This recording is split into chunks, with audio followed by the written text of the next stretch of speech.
Hello, everybody. I'm More Gravity. Let's play chess. We're going to analyze a game of chess that finished a few moments ago. And I've added to the game the finishing moves. My opponent resigned after move 16, and I played out the rest against the super strong computer on the maximum level, 3200 elo, so we can be sure that the victory follows from the resigned position.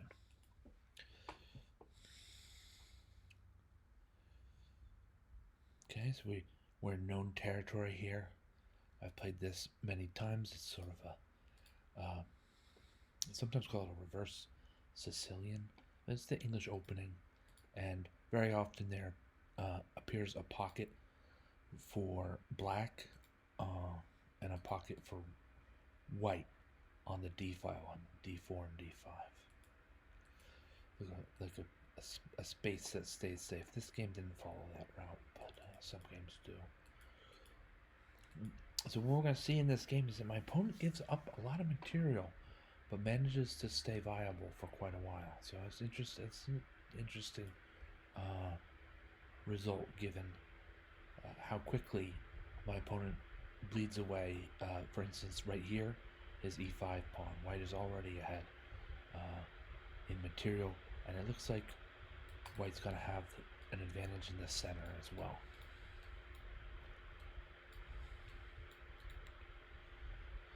Right. And then this sacrifice on f2 just isn't good. It doesn't work out. So like I said, a lot of material is bled early, and it's only move 7. We see White ahead by 5 points of material. So to see how Black manages to make even a game out of this. It'll be interesting. Queen g4 is a good start. Of course, the correct response is to block with your knight rather than lose the knight right out with the following move of queen to e4. Queen takes e4. And here, Black proves that some of the material she or they gave away in the early going is not going to stay gone for long out of Black's grasp. Reclaiming the knight on e5, but with a price tag. So I want you to maybe pause your videos here. I'll give a 3 count. 1, 2, 3. Alright, did we get it? That the price tag is while White is ahead in 2 points of material, Black and White can force a queen trade. That White can force a queen trade by way of occupying the e file, challenging the e file with White's own queen on e2. And now these queens are going to come off. Queen takes e2, bishop takes e2, just developing the piece rather than backtracking with the king or misplacing the knight. And Black says, I'll have some king safety with castle's king side. If you can't meet your opponent where your opponent's strength is, here, if you can't meet your opponent where your opponent's strength is, then create a strength for your own. Black now has a strength in king safety and still is a little behind in material. D2 to D4, right, definitely opening up a way for my bishop to exert its force onto the game, his force onto the game.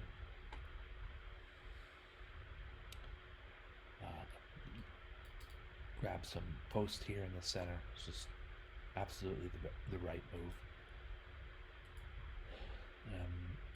Rearranging my pieces into optimal positions, not necessarily for an attack where I might be racing pawns up the h file and becoming ready with an idea of knight to h5 or knight to f4 as ideas to attack Black's king.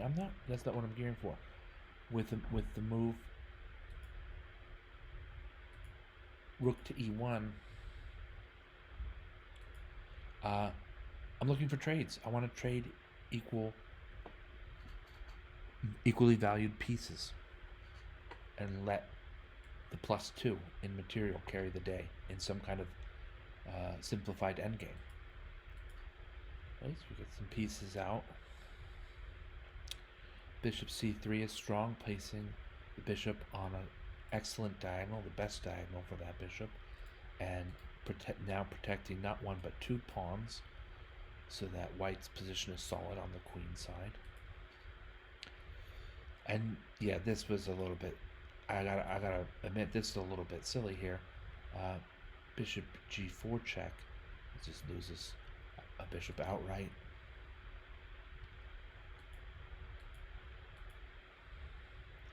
So this is about where king takes g4 and then rook e3. So there's some kind of maybe misclick or some kind of mishap or miscalculation there, right? Because now my opponent resigned in this position with white to move. So just let the rest kind of play out on its own. Doubled pawns and a trade, trading rooks, and this is white all day long. Has two minor pieces and enough pawns not to worry about any one single pawn too much. We'll see that in action in just a few moves. I think I abandoned a pawn under attack. These two pawns go by in exchange for the three pawns that black had at center. And isn't this nifty? I can even stop him from grabbing my a pawn and protect the knight that does so with my bishop. So this structure, I want a little bit about a structure here. After bishop to a5, there's no harm. What do I say? Black cannot penetrate this structure. It's an example of what chess players sometimes call a structure or a fortress, right? The pawn will bump into white's bishop before it can ever be anywhere to harm the structure at all. And the knight is protecting the backwards pawn, which is protecting the forward pawn, and the bishop is protecting that knight. And so this all forms neatly here. White could, if he wanted to, and I didn't, start just kind of like dancing around the king side, but that wouldn't be the thing to do, right? We have respect even for our silicon opponents. So it's nice. Sometimes these kinds of things happen. The pieces are arrayed optimally, and the knight can pick up pawn after pawn after pawn after pawn without any worry.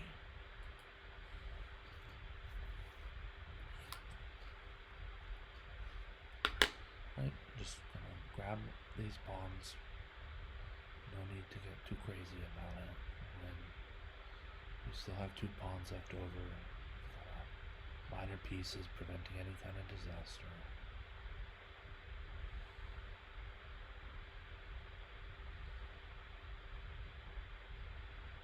There we go.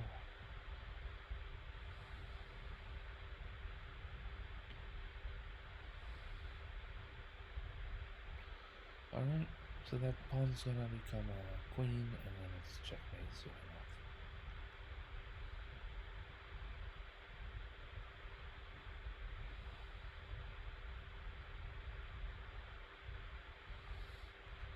A straightforward game, an accurate game. I thought it was an interesting game. I really thought my opponent was, it took 59 moves to prove checkmate from move 1, first 16 by my opponent, and the rest by the super strong computer on its highest level with an ELO of 3200.